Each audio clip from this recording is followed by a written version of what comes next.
ನಮಸ್ಕಾರ ಸ್ನೇಹಿತರೆ. ಇವತ್ತು ನಾವು ಆಚಾರ್ಯ ಪ್ರಶಾಂತ್ ಅವರ ಸ್ತ್ರೀ ಪುಸ್ತಕದ ಒಂದು ಕೊಟೇಶನ್ ಏನು ಹೇಳ್ತದೆ ಅಂತ ನೋಡೋಣ. ಆಂತರಿಕ ಬಲಕಿಯವರು ಅಂತ ಹೇಳ್ತಾರೆ ಅವರು. ನಿಮ್ಮ ಆಂತರಿಕ ಶಕ್ತಿಯನ್ನು ಹೆಚ್ಚಿಗೆ ಮಾಡ್ಕೊಳ್ತಕ್ಕಂಥ ಒಂದು ಹೆಡ್ಡಿಂಗ್ ಲೈನ್ ಇದೆ ಇದರಲ್ಲಿ. ಏನು ಹೇಳ್ತಪ್ಪ ಉಕ್ತಿ ಅಂತಂದರೆ, ಹಮೇ ಜೋ ಭಿ ಕಷ್ಟ ಹೋತೆ ಹೈ, ಬಂಧನ್ ಹೋತೆ ಹೈ, ಉನ್ಮೆ ಹಮಾರಾ ಚುನಾವ್ ಹೋತಾ ಹೈ, ಕहीं ना कहीं हमारी सहमति होती है.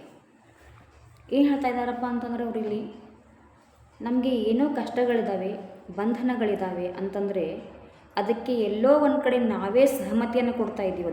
ಅದನ್ನು ಆಯ್ಕೆ ಮಾಡ್ಕೊಳ್ತಾ ಇದ್ದೀವಿ ನಾವೇ ಅದನ್ನು. ಹೇಗೆಪ್ಪ ಅಂತಂದರೆ ನೋಡಿ, ನನ್ನ ಹತ್ರ ಎಷ್ಟೋ ಜನ ನನಗೆ ಅದು ಕಷ್ಟ ಇದೆ, ನನಗೆ ಇದು ಕಷ್ಟ ಇದೆ, ಮಕ್ಕಳ ಸಮಸ್ಯೆಗಳು, ಗಂಡನ ಸಮಸ್ಯೆಗಳು, ಸೊಸೆಯಂದ್ರ ಸಮಸ್ಯೆಗಳು, ಅಥವಾ ನನ್ನ ವಿಧಿ ನನ್ನ ಹತ್ರ ಈ ಥರ ಆಟ ಆಡಬೇಡ್ತು, ನನ್ನ ಜೊತೆ ನನ್ನ ದೇವರು ನನಗೆ ಅನ್ಯಾಯ ಮಾಡಿಬಿಟ್ಟ ಅಂತಕ್ಕಂಥ ಮಾತನ್ನು ಹೇಳ್ತಾ ಇರ್ತಾರೆ. ಆ ಒಂದು ಸಿಚುವೇಶನನ್ನು ಅರ್ಥ ಮಾಡಿಕೊಂಡು ಅದನ್ನು ನಮ್ಮ ಒಳಗಡೆ ಇಟ್ಕೊಳ್ಳಾರ್ದೇನೆ, ಒಳಗಡೆ ನಮ್ಮ ಮನಸ್ಸಿನ ಕೇಂದ್ರಕ್ಕೆ ಸ್ಪರ್ಶ ಕೊಡಲಾರ್ದೇನೆ ಅದನ್ನು ಹೊರಗಡೆ ನಾವು ಮ್ಯಾನೇಜ್ ಮಾಡ್ತಾ ಹೋದ್ವಿಯಪ್ಪ ಅಂತಂದರೆ ಅದು ನಮಗೆ ಕಷ್ಟನೇ ಅನಿಸೋದಿಲ್ಲ. ಏಕೆಂದರೆ ನಾನು ಯಾರು ಅಂತ ನಮ್ಗೆ ಗೊತ್ತೇ ಇಲ್ಲ.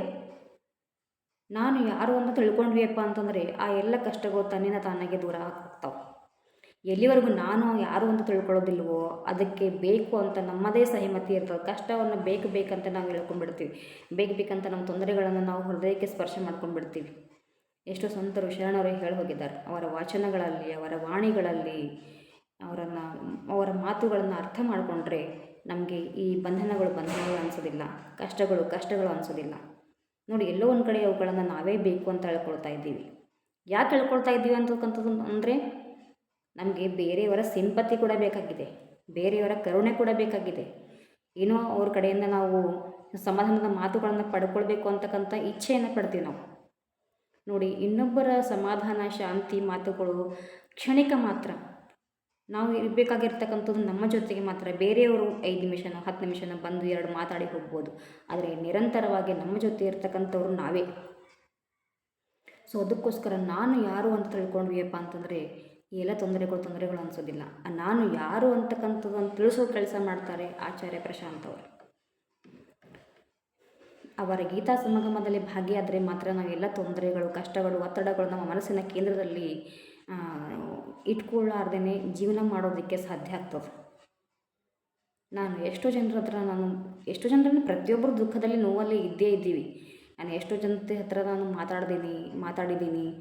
ಗೀತಾ ಸಂಗಮದಲ್ಲಿ ಭಾಗಿಯಾಗ್ರಿ ನೀವು, ಅದರಿಂದ ನೀವು ಕಷ್ಟದಿಂದ ಹೊರಗಡೆ ಬರಬಹುದು. ನಿಮಗೆ ನಿಜವಾದ ಜೀವನ ಅಂದರೆ ಏನು ಅಂತ ಗೊತ್ತಾಗುತ್ತೆ. ನಮ್ಮ ಭ್ರಮೆಗಳೆಲ್ಲಿದ್ದಾವೆ, ನಮ್ಮ ಹೆದರಿಕೆಗಳೆಲ್ಲಿದ್ದಾವೆ, ನಮ್ಮ ಆಸೆಗಳು, ಆಕಾಂಕ್ಷೆಗಳು, ಭಾವನೆಗಳೆಲ್ಲಿದ್ದಾವೆ ಅಂತಕ್ಕಂಥದ್ದನ್ನು ಅವರು ಪೂರ್ತಿ ಸ್ಪಷ್ಟವಾಗಿ, ಆಳವಾಗಿ ತಿಳಿಸ್ತಾರೆ ನಾನು.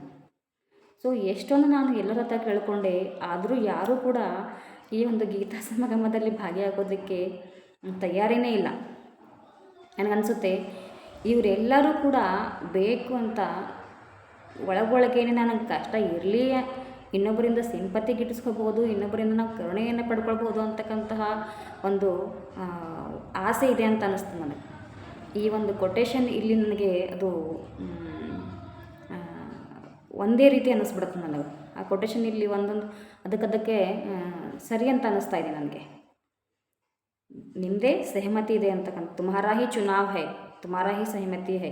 ಕಷ್ಟವನ್ನು ಅನುಭವಿಸೋದಕ್ಕೆ ನಿಮ್ಮದೇ ಸಹಮತಿ ಇದೆ, ಹೌದಾ ಇಲ್ವೋ? ನೋಡಿ, ಇನ್ನೊಂದು ಮಾತನ್ನು ಹೇಳ್ತಕ್ಕ ನಾನು ಇಷ್ಟಪಡ್ತೀನಿ. ನಿಮಗೆ ಏನೋ ತೊಂದರೆ ಇದೆ ಅಂತ ಹೇಳಿ ನೀವು ಜ್ಯೋತಿಷ್ಯಕ್ಕೆ ಕೇಳೋದಕ್ಕೆ ಹೋಗ್ತೀರಿ, ಪಂಚಾಂಗವನ್ನು ನೋಡ್ತೀರಿ, ರಾಹುಕೇತು ದೋಷ ಇದೆ ಅಂತ ಹೋಗ್ತೀರಿ, ಅಲ್ಲಿ ದುಡ್ಡನ್ನು ವೇಸ್ಟ್ ಮಾಡ್ತೀರಿ. ನೋಡಿ, ಎಲ್ಲ ಸಮಸ್ಯೆಗಳಿಗೂ ಪರಿಹಾರ ಈ ಗೀತಾ ಸಮಾಗಮದಲ್ಲಿ ಇದೆ. ನೀವು ಯಾವ ಜ್ಯೋತಿಷ್ಯಕ್ಕೂ ಹೋಗಬೇಕಾಗಿರ್ತಕ್ಕಂತಹ ಅವಶ್ಯ ಇಲ್ಲ, ಯಾವುದೇ ಒಂದು ದಾನ ಧರ್ಮ ಮಾಡಬೇಕಾಗಿರ್ತಕ್ಕಂತಹ ಅವಶ್ಯಕತೆ ಇಲ್ಲ, ನೀವು ಯಾವುದೇ ಇರತಕ್ಕಂತಹ ಒಂದು ಪೂಜೆ ಕರ್ಮಕಾಂಡಗಳನ್ನು ಮಾಡಬೇಕಾಗಿರ್ತಕ್ಕಂತಹ ಅವಶ್ಯಕತೆ ಇಲ್ಲ. ನೀವು ಈ ಒಂದು ಗೀತಾ ಸಮಾಗಮದಲ್ಲಿ ಭಾಗಿಯಾದ್ರಿಯಪ್ಪ ಅಂತಂತಂದರೆ ನಿಮ್ಮ ಎಲ್ಲ ಕಷ್ಟಗಳಿಗೂ ಪರಿಹಾರ ಸಿಗುತ್ತೆ. ದಯವಿಟ್ಟು ನೀವು 3 ತಿಂಗಳು ನೀವು ಈ ಗೀತಾ ಸಮಾಗಮದಲ್ಲಿ ಭಾಗಿಯಾಗಿ ನೋಡಿರಿ.